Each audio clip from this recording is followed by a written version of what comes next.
मुझे पीसीओडी की तकलीफ है। ऐसा था कि पेशेंट्स अभी हमारे पास ज़्यादा करके आते हैं। पहले जब हमें प्रैक्टिस पहले शुरू की थी तभी पेशेंट्स आते थे कि सर हमारा वजन बढ़ रहा है, हमें 2-2 3-3 महीने तक पीरियड नहीं आता है, महावारी नहीं आती है, हमें क्या तकलीफ हो सकती है। पर आजकल के पेशेंट्स अभी इतने टेक्नो savvy बोल सकते हैं या फिर गूगल करके जो आते हैं उनको पहले से पता रहता है कि शायद उनको पीसीओडी है। भले उन्होंने सोनोग्राफी पे डायग्नोसिस या फिर कंफर्म किया नहीं रहेगा कि उनको पीसीओडी है। ऐसे पेशेंट को मैं यही सलाह देता हूँ कि हमेशा एक दूसरा चीज भी रहता है जिसको हम लोग बोलते हैं प्रीमैच्योर ओवेरियन फेलियर, जिसमें भी अंडाशय का नंबर जो है वो बहुत कम हो जाता है। उसको हम लोग मेनोपॉज की तरफ जल्दी जल्दी जाने की वजह से ऐसा होता है। ये दोनों में डिफरेंशिएट करने के लिए हमें सोनोग्राफी सबसे जरूरी रहती है। उसमें भी मैं पेशेंट को ये सलाह देता हूँ कि हमेशा सोनोग्राफी शादी होने के बाद वाजाइनली कीजिए। बहुत से पेशेंट हिचकिचाते हैं, बोलते हैं कि नहीं हमें वो अच्छा लगता नहीं और दर्द होगा। बट मैं उनको ये समझाता हूँ कि या अभी भी आप 10 माले की बिल्डिंग पे सीढ़ी से चढ़ के जाते हो, नहीं आप लिफ्ट का इस्तेमाल करते हो। मतलब जब आप टेक्नोलॉजी ने आपको हेल्प करके आपको सब अच्छी चीजें कर रही है तो फिर आप उसका इस्तेमाल क्यों नहीं करना चाहिए।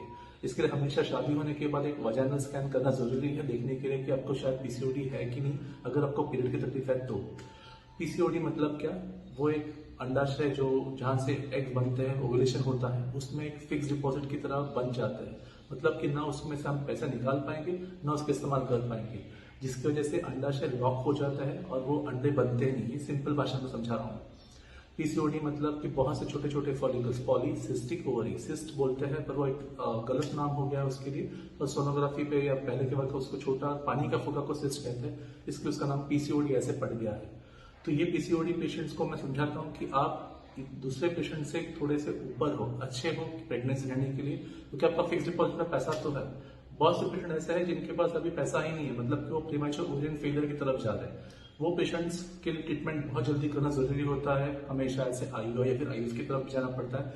पीसीओडी पेशेंट्स को हम वजन कम करने का सलाह देते हैं। 2-3 महीने तक हम उनको पीरियड रेगुलर आने की दवाई देते हैं और फिर उनका ट्रीटमेंट चालू करते हैं, क्योंकि उनके पास फिक्स डिपॉजिट में एग्स है। तो ऐसे पेशेंट्स को घबराना नहीं है, उनको डॉक्टर के पास सलाह लेना जरूरी है। उसमें सबसे इंपॉर्टेंट जैसा कि मैंने कहा कि पेशेंट ने अगर 10% वजन भी कम किया तो कम से कम 40 पेशेंट्स के लिए, मतलब 100 में से 40 पेशेंट को पीरियड रेगुलरली आना शुरू हो जाएगा। सोचिए कितना आसान है, मतलब ओवुलेशन होना अपने आप से शुरू हो जाएगा।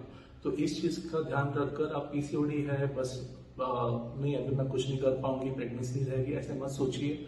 डॉक्टर के पास सलाह लीजिए। अंडा बढ़ने की दवाई लेकर प्रेगनेंसी आराम से रह सकती है। Thank you.